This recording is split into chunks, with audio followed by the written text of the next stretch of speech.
Hey there. The Turkish economy is in crisis, and it's a great example of just how dumb markets can be. Things have been bad for a while, but things got a whole lot worse on Monday, May 14th. President Erdogan announced that he intended to take a larger role in determining interest rates after he wins this week's election, and the currency tanked. When I moved to Turkey in 2011, you could buy $1 for about 1.5 lira. And today, it takes almost 5. The currency is only one of many problems with the Turkish economy. The current account deficit is currently hovering around 5%. This means that the Turkish economy is tremendously over-reliant on foreign funding to keep operating. This was okay back in the easy money years following the 2008 financial crisis, but interest rates are finally beginning to go up in the United States and Europe, making this foreign money much more expensive. Turkish businesses need these foreign loans to keep operating, and it's becoming increasingly clear that a lot of these companies won't be paying those loans back.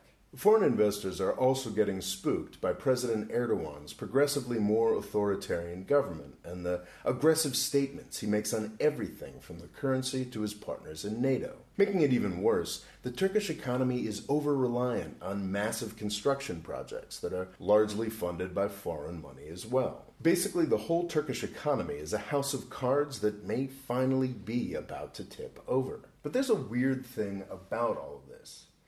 None of this is new. Almost everything I mentioned earlier has been true for like 5 years now, and folks in the international business community have been aware of the issues with the Turkish economy for years before that.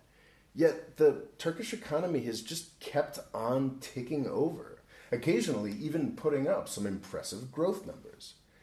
It's kind of a zombie economy. The Turkish economy has been tremendously resilient because of that confidence issue I've been talking about in this Markets Are Dumb series. The world's investors know that the Turkish economy is in terrible trouble. The Turkish people do not. Erdogan's government and his allies now control at least 80% of Turkey's media outlets. If you pick up a Turkish newspaper, it's still mostly good news. When they talk about the problems with the economy, which they now kind of have to because of the currency, they blame it on sinister foreign powers like the interest rate lobby.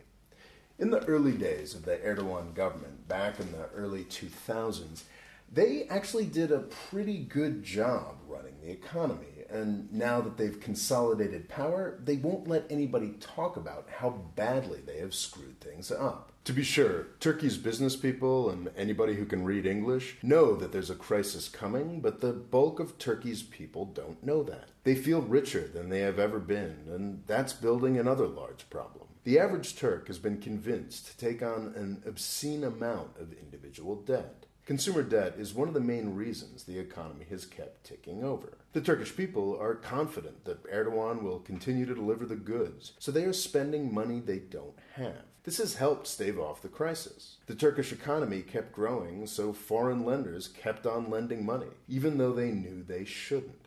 Of course, this means that when the crash comes, it will be so much worse than it would have been if the crisis had happened 5 years ago. Confidence is a powerful thing.